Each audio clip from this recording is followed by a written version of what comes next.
अत्रीव वहिवा संति श्रोतारो मम निर्मलः अनीतानि विमनानि न तेषां युगत कुतः।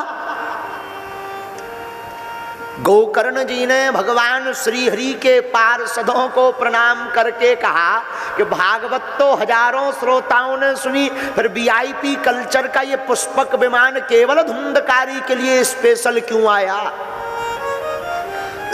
पता है भगवान विष्णु के पार्षदों ने क्या कहा? बोले देखो भाई, श्रवणस्य विभेदेन फल वेदो अत्र संस्थितः श्रवणम तु कृतम सर्वेण तथा मनम कृतम मननम कृतम। हे गौकर्ण जी, कथा तो सबने सुनी, पर धुंधकारी ने कथा को सुन करके जीवन में उसको चरितार्थ करके उतारा है। जो कथा को सुन करके उतारता है उसी को कथा सुनने का फल प्राप्त होता है।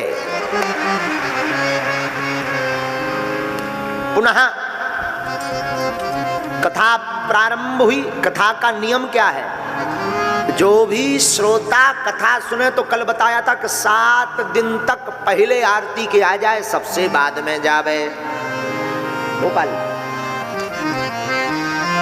7 दिन तक हो सके तो व्रत करे, उपवास। परंतु अगर डायबिटीज की बीमारी है तो 5 बार भी भंडारा पाओ, कोई दिक्कत नहीं। लेकिन इतना खाओ कि बीच कथा में उठना ना पड़े। हाँ, भूमि पर शयन, मुख में गुरु मंत्र का जाप चलते रहना चाहिए, या जो भी मंत्र प्रिय हो। 7 दिन की कथा सुनने का फल बता रहे हैं, कैसे सुनना चाहिए। हो सके तो धोती पोशाक में धारण करें, भारतीय वेशभूषा, मस्तक पर तिलक। अब वैसे तो झूठ जिंदगी भर नहीं बोलना चाहिए, सांच बराबर तप नहीं, झूठ बराबर पाप, जाके हृदय सांच है प्रभु ताके हृदय आप। लेकिन अब जिंदगी ना चल पाए तो 7 दिन तो छोड़ दो। हाँ, 7 दिन तो बोलना ही नहीं चाहिए। शत्रु दुश्मन भी कथा में आ जावे तो प्रेम पूर्वक बोलना चाहिए।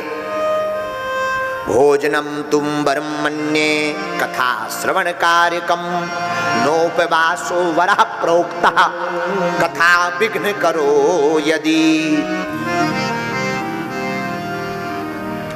ये तो श्रोता के नियम, पर वक्ता के भी नियम भागवताकार ने बताए। बोले वक्ता कैसा होना चाहिए? विरक्तो वैष्णवो विप्रो वेद शास्त्र विशुद्धि कृत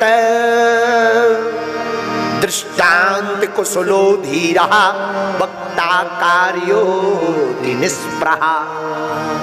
किस वक्ता के मुख से कथा सुनना चाहिए ये भी भागवत में कहा है। भागवत के महात्म का 6वें अध्याय का 2रा श्लोक पढ़िए।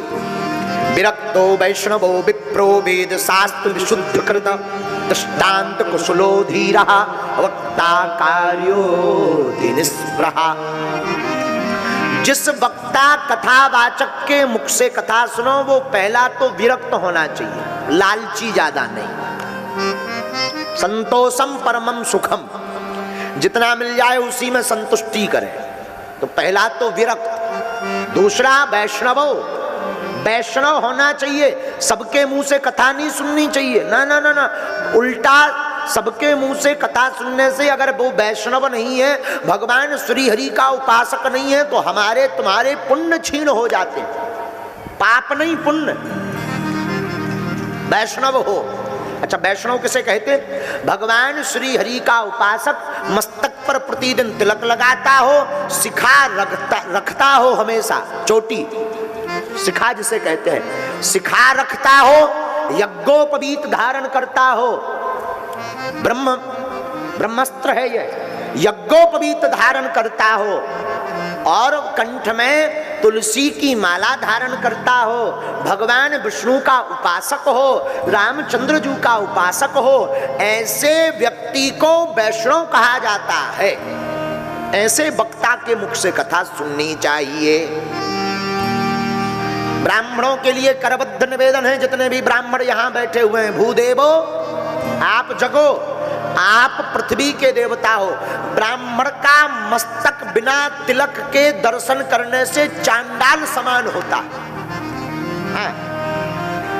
हाँ पंडित जी, जो ब्राह्मण मस्तक पर तिलक नहीं रखता, ऐसे ब्राह्मण का मुख दर्शन करने से चांडाल के समान दर्शन करने का पाप मिलता है।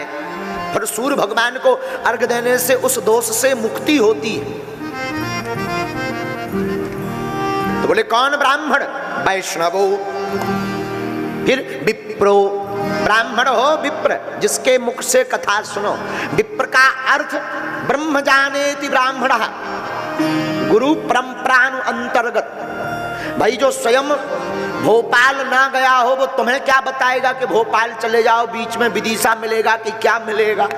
अब जो गया होगा वही तो बताएगा, भाई भोपाल चले जाना, राइट मुड़ना, लेफ्ट मुड़ना, विदिशा मिलेगा, फिर श्यामला हिल्स, फिर जो है रेलवे स्टेशन, फिर बस स्टैंड। उसी प्रकार उस ब्राह्मण विप्र के मुख से ही कथा सुने जो गुरु परंपरानु अंतर्गत परिष्कृत हो, वेद शास्त्र जिसका विशुद्ध हो, जो स्वयं ब्रह्म को जानने की जिज्ञासा में जी रहा हो। ऐसे ब्रह्म जानेति ब्राह्मणः, नमो ब्रह्मण्ड देवाय गौ ब्राह्मण हिताय च जगद्धिताय कृष्णाय गोविंदाय नमो नमः। विप्र प्रसादात धरणीधरो हम विप्र प्रसादात, कमलाबरो हम विप्र प्रसादात, अजिताजितो हम विप्र प्रसादात मम राम नामो। ऐसे ब्राह्मण के मुख से कथा सुनने से भगवान की कथा का पूर्ण फल प्राप्त होता है। ये विप्र का वर्णन है। तो विप्रो वेद शास्त्र विशुद्ध कृता। अब बुरा मत मानिए, हमारा खुद का शास्त्र गड़बड़ है। कई बार इस लोक की चर्चा छोड़ के परलोक की शुरू हो जाती है। अभी बीच में हमसे एक लीला भी हो गई थी कि हमारा एक श्लोक फिसल गया था, बड़े बड़े शंकराचार्यों को चिनूटा काट गया था। हाँ, लेकिन thank you very much, same to you. तो एक सज्जन हमसे कह रहे थे, बोले महाराज जी अगर किसी को श्लोक नहीं आए तो कथा क्यों करे? बात भी सही है, कथा क्यों करे, लेकिन कथा वो अपनी ठाकुर जी की कर रहा, कौन तुम्हारी कर रहा है? तो वेद शास्त्र विशुद्ध कृत, जिस ब्राह्मण के मुख से कथा सुनो वो एकदम, भाई जो स्वयं ना पढ़ा हो तुम्हें क्या पढ़ाएगा? हलवा है? क्या पढ़ाएगा? हलवा। तो जो वक्ता के मुख से कथा सुनो, आगे लक्षण बताए, दृष्टांत कुशलो धीरहा। जो कथा वाचने वाला हो वो दृष्टांत कुशल हो, समझाने में परिपक्व हो। हाँ, जो खुद दूसरों को समझा पावे। ऐसे भाई दृष्टांत का अर्थ होता है समझाने की विधि। धीरहा, धैर्यवान हो, गंभीर।